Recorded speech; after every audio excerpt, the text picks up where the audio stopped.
Hi there, I'm Eitan, and welcome to WiX Fixer. Today we're going to continue talking about the WiX Data API. Last time we talked about the insert method, which inserts a new item to a collection. And today we're going to be talking about the update method, which allows us to update an item in a collection. So let's get started.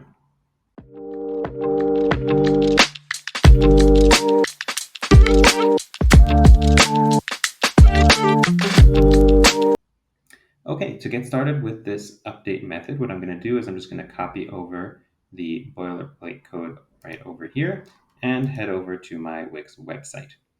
I'm going to paste the code right over here. And you can see that I have the import Wix data again, so I'm just going to get rid of that because I have that here on the top. And the only other thing that I prepared in advance is that I have my collection ID saved into a variable. And if you're not sure how to do that, then head over to the get video and check that out.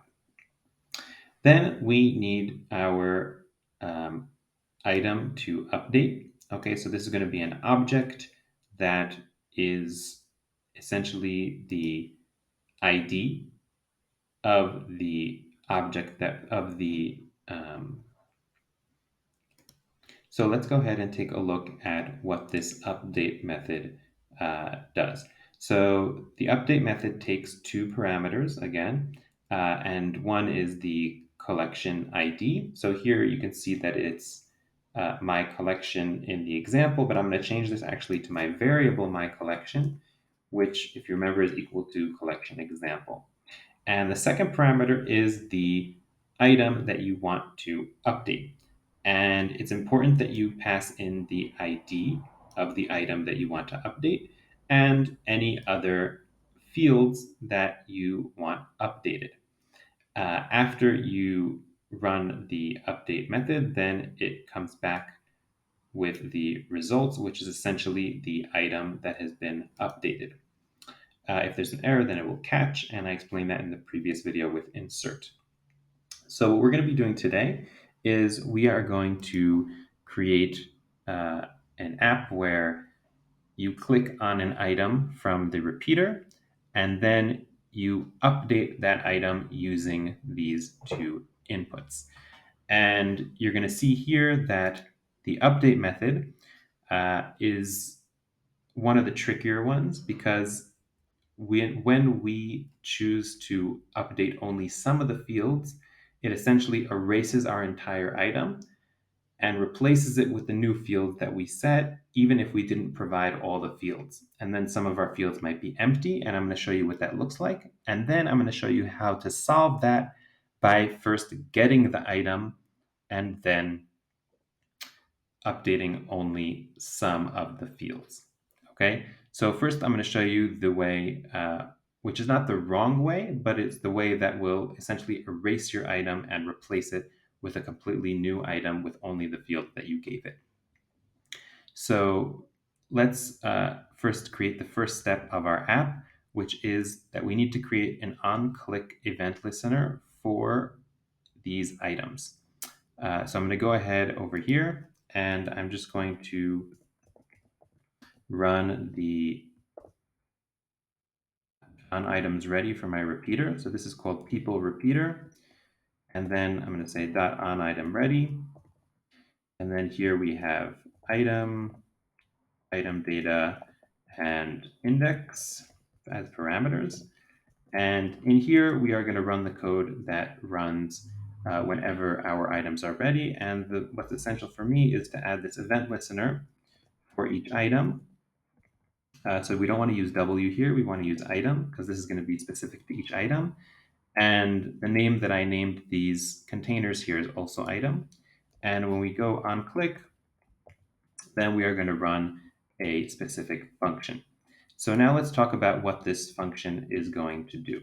So first I'm going to name the function. So let's say select item for update.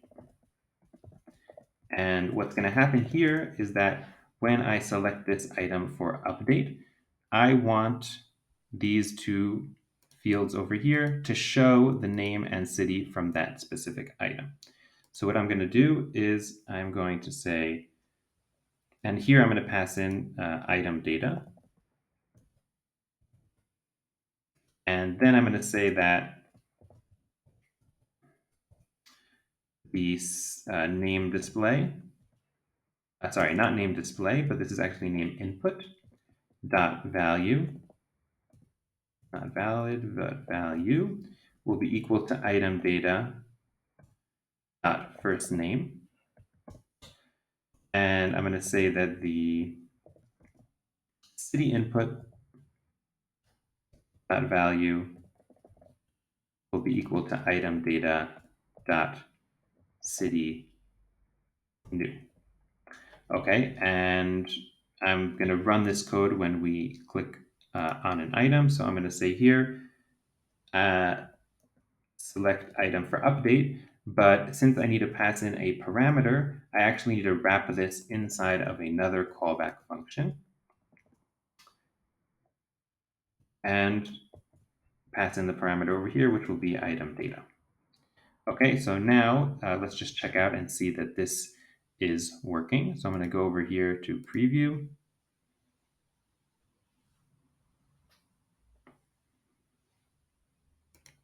And I'm going to click on an item from the repeater, and you'll see that these two inputs are now populated with that item's name and city.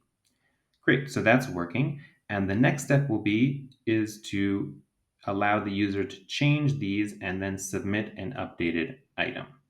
So I'm going to go back to the editor. And next, we're going to add an event listener for the submit button. So I'm going to click here and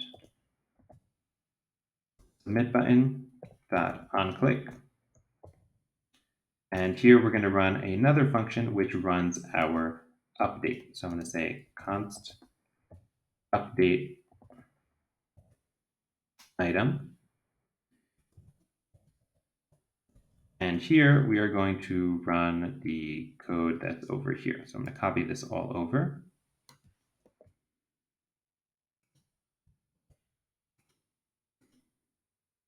And in here, we're only going to be changing the first name field, and we're going to be changing the field called city new. And remember, you can get your field names from over here in databases or by checking out the collection itself. And this first name and city new are going to be determined by these inputs. Okay, so this is going to be, instead of John, this is going to be the value of my name input, not name display, name input, value. And this is going to be city input value.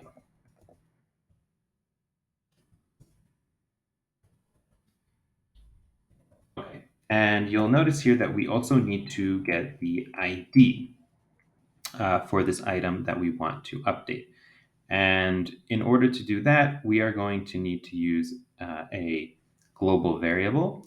And there are possibly other ways to do this, as there usually are. For now, I'm just going to be using a global variable. So I'm going to say const ID to update. And I'm going to update this ID to update with the ID from the item data. So when we select an item for update, except for just setting the field values, I'm also going to say, actually, this needs to be a let, sorry, because this is a variable that we're going to be changing. My bad. So I'm going to start it off just as an empty string. You could also just start it off like this is undefined. But when I start it off as a string, at least the typing knows that this is going to be probably going to be a string value. And then I am going to go over here and say ID to update equals to item data dot ID. And this will change every time we click on a new item. And then for here, we could just pass in the ID to update. Okay, so this is our update function. And again, the collection we also got from this global variable here. And depending on the scope that you want for these things, you can choose to declare them within functions or as global variables. Since I'm only working here with one collection and one action on this page, then it makes sense for me to use global variables. But if you have a lot of different collections interacting on the same page, then you might want to use something more local, or you might have several global variables for different collections, or you might not even define the collection ID in a variable. You might just pass it directly into the WiX API method. It's really up to you. And now the last thing I need to do is I need to pass this update item function into my submit button. So I'm going to say update item. Okay, so let me just recap because we kind of did a lot here and I was talking a lot before. So first we defined the onItem ready for the people repeater. And we said that when we click on an item, we are going to update those two fields to be equal to the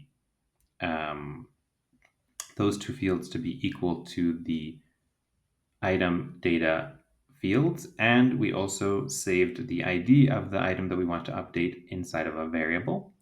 And then we added an event listener for the submit button so that when we click on it, we actually run the code for updating the item. And when the item is updated, then you'll see we are going to log the results, which should be the updated item.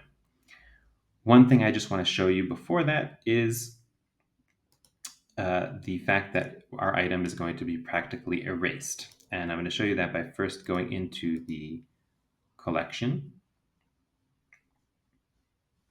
And let's say that in our case, we are going to be updating this Ivan, I don't even know how to pronounce it, Jalogli.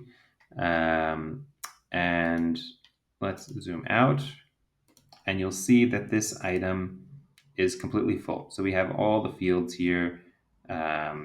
We have gender, email, everything, okay? And we're gonna go ahead and update this person's city, okay, which you can see over here is Mulifanua. For some reason, this mock data CSV chose the most ridiculous names and cities. No offense to any names or cities, just they're harder for me to pronounce. And yeah, so here you can see that we have all of the fields here are full. Okay, no fields here are empty. And let's go ahead and actually preview the code that we wrote. So I'm going to close this, and let's go ahead to preview.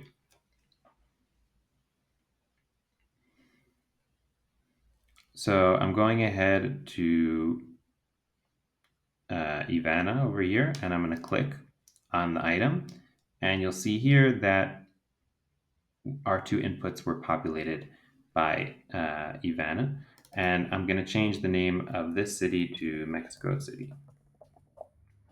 Okay, and then I'm going to click submit, and let's check in our console, and we will see that we logged the new item here. This is actually a code from a previous demonstration, but here we have line 23. Okay, this is the updated item that we got. And you can see that the created date is, 5 days ago when I first created this collection, and the updated date is right now. Yeah, so it's 6 a.m. here. And if I go back to the editor, then you will see that if I go into the collection and open collection, then our item over here, okay, for Ivan has been erased, okay? And the only thing that's left here is Mexico City. And the reason that you see another item up here is because I actually did not erase some of the code from the last um, video that I was recording. So that's why another item was added on top, but that's unrelated to the update method. You'll just have to believe me. And the original ID was completely erased. Okay, so that's what's going to happen if you use the update method without inserting all of the fields that need to be updated, including the previous fields. And now I'm going to show you how to do that. So let's go back to our code. And what I'm going to do is I'm actually going to comment out all this code here because that I don't want running. So this is just some code snippets from the previous two videos, which I recommend that you watch. And now we have only our update code running. And I'm going to zoom back in. And so now what we need to do is what WiX recommends here also in the API reference, and that is to first run a get and then run an update. So this is that example right over here. So first, and here they explain this example demonstrates to the get function followed by an update function. And this will ensure that when we update our item, we only update a very specific field. And you can see here that, so first they run a get, so they get a certain collection item, and then they only update that item's specific property. Okay, so for example, they update last name, and then they pass the update method the item with the updated property. And I'm going to show you now how to do that in our example. So basically what we want to do is before we run this WiX update, we actually want to run a WiX get. Okay, and that was 2 videos ago. So if you didn't see that, then I recommend you check that out. But basically what we want to do is we want to say WiX Data .get. And here we're going to get my collection. And if you remember, we need to pass in here an ID, which is going to be our ID to update. Okay, and then after we run this, we will get back the item that has been updated. Okay, so this will get our item from the collection. And then instead of using this to update object, we're going to be using this item. Okay, so essentially this item is going to be to update. Okay, so I can actually, just to make it more clear and show you what is what, I'm going to say let to update equal item. Okay, so now the item that we got back is essentially our to update. And this item has all of the fields that exist in this current item. And then we're just going to change one specific field, or in this case, 2. So I'm going to say dot first name, and that will be equal to name input value.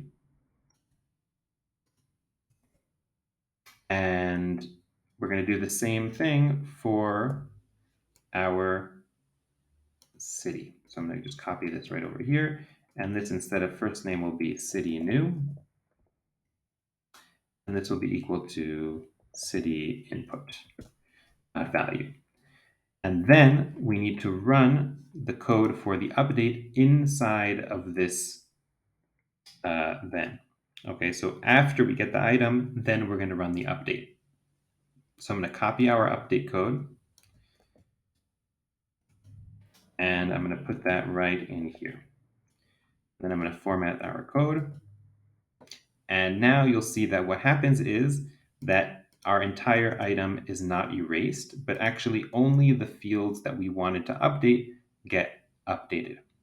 Okay, and I'm just going to prove that to you. So I'm going to go over here to databases and take a look at collection example. And in this case, let's do Rupert. Okay, so Rupert, you can see Rupert here has all of the fields, including last name. Let me zoom out. Rupert has a last name and an email and gender and everything. Okay, so Rupert is completely full right over here. And I'm going to go back to our website editor and preview. Whoops. Okay. And yeah, so let's go over to Rupert. So I'm going to click on Rupert and we get Rupert over here. And what I'm going to do is I'm just going to change the city and let's change it to New Delhi. And I'm going to click submit. And you'll notice here that nothing is happening when I click submit visually. So in terms of user experience, it is worth adding some kind of message, your information has been submitted successfully or something visual so they know that the submit worked.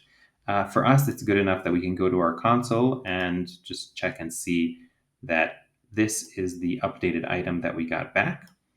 And you'll see here that the city has been updated to New Delhi, but you'll see also here that I have all of the fields for my previous item and not just the ones that I updated, which were first name and city new. Okay, and if I go back to the editor and I check out the collection, open the collection, then you'll see here that Rupert still has all of their information. And the only thing that has been updated is the city, which I updated using the input. So that is how to use the update method of the WiX Data API. I hope you enjoyed this video. If you did, please don't forget to like and subscribe, and I will see you next time.